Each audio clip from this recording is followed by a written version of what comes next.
Assalamualaikum warahmatullahi wabarakatuh. Kami dari kelompok 2 akan mempresentasikan mengenai hasil diskusi kami terkait tugas LMS demonstrasi kontekstual. Topik 5 mengenai perancangan dan pengembangan kurikulum. Selanjutnya, anggota kelompok kami yaitu yang pertama Melinda Putri Nurwahyuni, yang kedua Cindy Yogawa, nomor 3 Silviana Nurhamidah, nomor 4 Rifatus Solikah, dan nomor 5 Eka Putri Aprilia. Kami akan membacakan pertanyaan yang diajukan oleh kelompok 2. Pertanyaan yang pertama, bagaimana guru dapat menciptakan lingkungan pembelajaran yang memfasilitasi partisipasi aktif dan pengembangan pengetahuan peserta didik? Jawabannya, untuk menciptakan lingkungan pembelajaran yang memfasilitasi partisipasi aktif dan pengembangan pengetahuan peserta didik, guru dapat memperhatikan beberapa strategi berikut. Yang pertama, membangun hubungan yang positif antara guru dan juga peserta didik. Yang kedua, menciptakan suasana yang aman dan terbuka dalam pembelajaran. Yang ketiga, memfasilitasi diskusi dan kolaborasi. Yang keempat, memberikan tantangan yang sesuai. Yang kelima, memanfaatkan teknologi. Yang keenam adalah memberikan umpan balik yang konstruktif.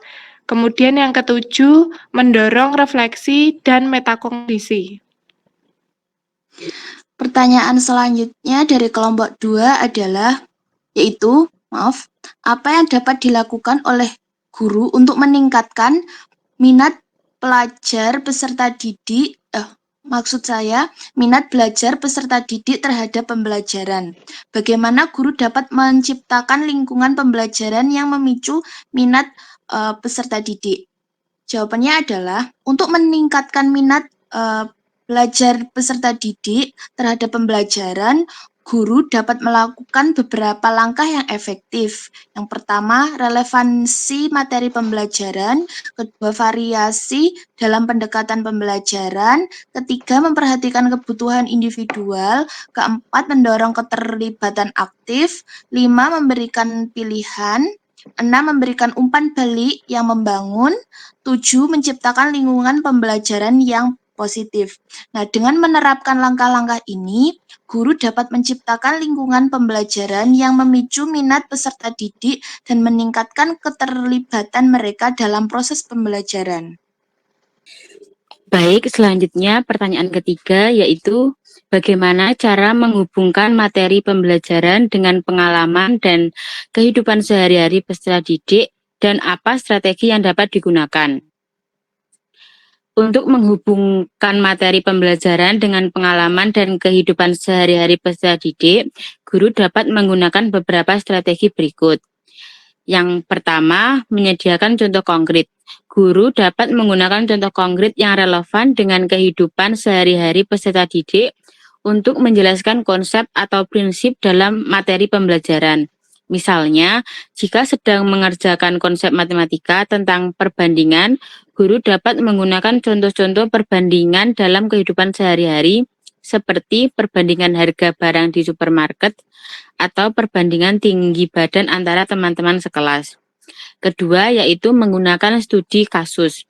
Guru dapat menggunakan studi kasus yang berhubungan dengan kehidupan sehari-hari peserta didik untuk mengilustrasikan penerapan konsep dalam materi pembelajaran. Misalnya, jika sedang mengajarkan konsep sains tentang polusi udara, guru dapat menggunakan studi kasus tentang dampak polusi udara terhadap kesehatan manusia di kota tempat tinggal peserta didik. Baik, pertanyaan keempat. Mengapa penting untuk menggunakan pendekatan berorientasi pada solusi dalam pembelajaran dan bagaimana cara menerapkannya secara efektif? Jawabannya, pendekatan berorientasi pada solusi dalam pembelajaran penting karena memungkinkan peserta didik untuk mengembangkan keterampilan pemecahan masalah, kreativitas, dan pemikiran inovatif.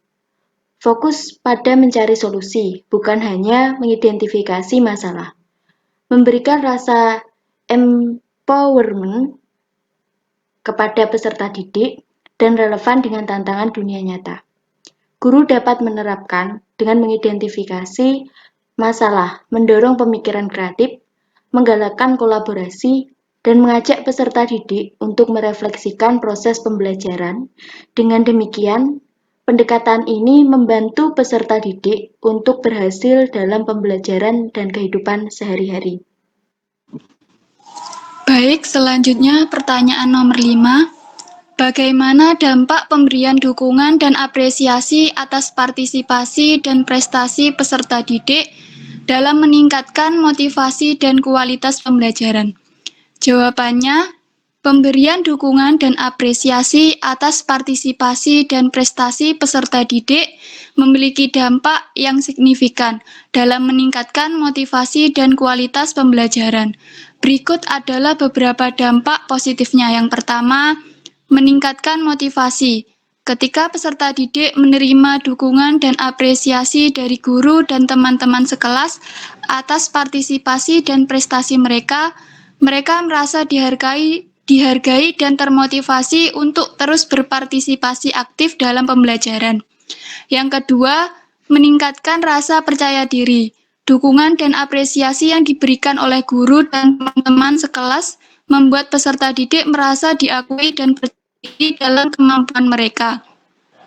Hal ini membantu mereka mengembangkan rasa percaya diri yang tinggi, sehingga mereka lebih berani mengambil resiko dalam pembelajaran dan berpartisipasi secara aktif tanpa takut salah atau gagal. Yang ketiga yaitu meningkatkan kualitas pembelajaran.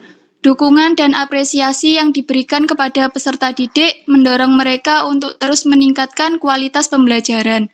Peserta didik merasa terdorong untuk mencapai prestasi yang lebih baik dan berusaha untuk memberikan yang terbaik dalam pembelajaran. Yang keempat, meningkatkan keterlibatan peserta didik. Dukungan dan apresiasi yang diberikan kepada peserta didik membuat mereka merasa dihargai dan penting dalam proses pembelajaran. Hal ini meningkatkan keterlibatan peserta didik dalam pembelajaran karena mereka merasa memiliki peran yang signifikan dalam kelompok atau kelas. Yang kelima yaitu membangun hubungan yang positif. Dukungan dan apresiasi yang diberikan oleh guru dan teman-teman sekelas membantu membangun hubungan yang positif antara peserta didik dan lingkungan pembelajaran. Peserta didik merasa diterima dan dihargai sehingga mereka merasa nyaman untuk berbagi pemikiran, bertanya, dan berinteraksi dengan guru dan teman-teman sekelas. Itulah pemaparan dari kelompok kami. Wassalamualaikum warahmatullahi wabarakatuh.